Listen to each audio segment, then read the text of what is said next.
Hello बच्चों, कैसे हैं आप।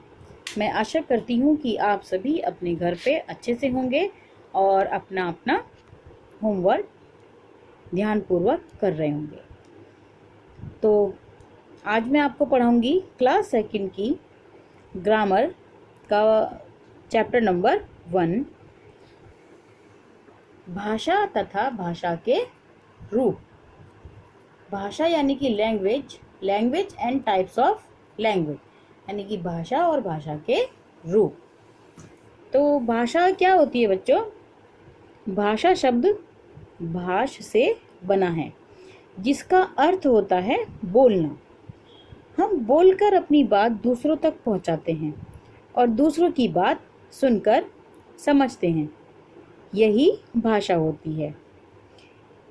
यदि भाषा नहीं होती तो क्या होता?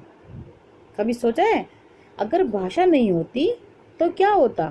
देखो, जैसे कि इस पिक्चर में कुछ चिड़िया भी बोल रही है, डॉगी भी कुछ कहना चाह रहा है और ये बच्चा भी कुछ कहना, इनको जो ये कह रहे हैं वो समझना चाह रहा है।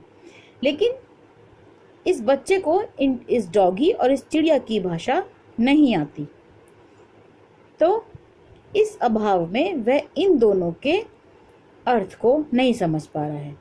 यही होता अगर भाषा नहीं होती। तो अब हम नेक्स्ट पिक्चर में आपको दिखाने की कोशिश करते हैं। देखिए, यहाँ पे दो बच्चे हैं, है ना। यहाँ दो मित्र कुछ कहना चाह रहे हैं पर शब्द नहीं है, इस कारण दोनों कुछ समझ नहीं पा रहे हैं, है ना। कहना तो चाह रहे हैं, दोनों खुश हैं, लेकिन क्यों खुश हैं, क्या बात है, एक दूसरे को कैसे बताएं, क्योंकि भाषा तो है ही नहीं। तो दोनों एक दूसरे की खुशी से वंचित हैं। तो भाषा हमारे विचारों को एक दूसरे तक पहुंचाने में बहुत ही सहायता करती है। तो भाषा का हमारे जीवन में बहुत ही महत्व है। अब बच्चों, भाषा दो तरह की होती है, ठीक है। भाषा दो तरह की होती है। देखिए, ये भाषा के रूप हैं। जैसे कि हमने बताया था, चैप्टर है भाषा तथा भाषा के रूप। तो भाषा तो हमने पता चल गया ना, भाषा क्या क्यों जरूरी है और क्या होती है। तो अब हम आपको बताएंगे कि भाषा के दो रूप होते हैं।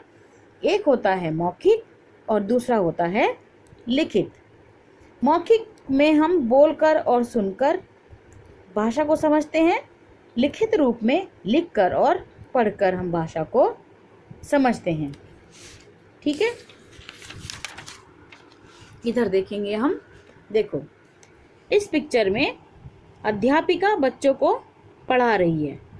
वह बुक में से कुछ पढ़ रही हैं, इसलिए ये भाषा का लिखित रूप हो जाता है, क्योंकि वह एक लिखा हुआ कुछ पढ़ रही हैं। दूसरी पिक्चर में एक गायक है जो कि गाना गा रहा है। तो वह गाना ना तो पढ़ के गा रहा है, ना उसके सामने कुछ लिखा है, तो इसलिए ये भाषा का मौखिक रूप हो गया। यहाँ पे भी देखिए, एक श्रीमान फोन पे बातें कर रहे हैं। इसका क्या मतलब हुआ? वो सुन रहे हैं और बोल रहे हैं, तो ये भी भाषा का मौखिक रूप है, ठीक है। यहाँ पर टीचर लिखकर बच्चों को समझा रही हैं, तो वह भी भाषा का लिखित रूप हो गया है। यह बच्चा अपना कुछ कॉपी में वर्क कर रहा है, तो यह भी भाषा का लिखित रूप है। यहाँ पे एक श्रीमान अखबार यानी कि समाचार पत्र पढ़ रहे हैं, तो यह भी भाषा का लिखित रूप है। तो बच्चों, आपको भाषा के रूप क्लियर हो गए होंगे कि भाषा दो प्रकार की होती है, लिखित और मौखिक, है ना। लेकिन पशु पक्षी भी तो इसी दुनिया में रहते हैं, उनकी भी एक अलग भाषा होती है। तो पशु पक्षियों की कुछ बोलियां होती है। मेंढक जैसे टर्राना कहते हैं मेंढक के बोलने को, वो टर करता है। चिड़िया चींची करती है तो उसको चहचहाना कहते हैं कि चिड़िया चहचहा रही है। तोता टेंटे करता है, कबूतर गुटर गू करता है और बिल्ली म्याऊ म्याऊ करती है। शेर दहाड़ता है ना। कौआ काव काव करता है। कोयल कूकती है, यानी कि कोयल को कहते हैं कूकना। मुर्गा कुकड़ूकू, कुत्ता करता है भौं भौं, हाथी के बोलने को कहते हैं चिंगाड़ना, और घोड़ा हिनहिनाता है। तो ये इनकी भाषा है पशु पक्षियों की। और हमारी भाषा भी कई तरह की होती हैं। कुछ लोग इंग्लिश में बात करते हैं, कुछ संस्कृत में बात करते हैं, कुछ मलयालम में बात करते हैं। हमारे देश में ही भाषा कई प्रकार की है।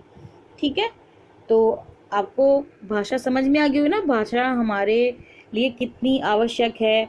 हम एक दूसरे को अपनी मन की बात पहुंचा सकते हैं भाषा के द्वारा। तो ये चैप्टर आपका कंप्लीट होता है। ठीक है बच्चों, ओके बाय।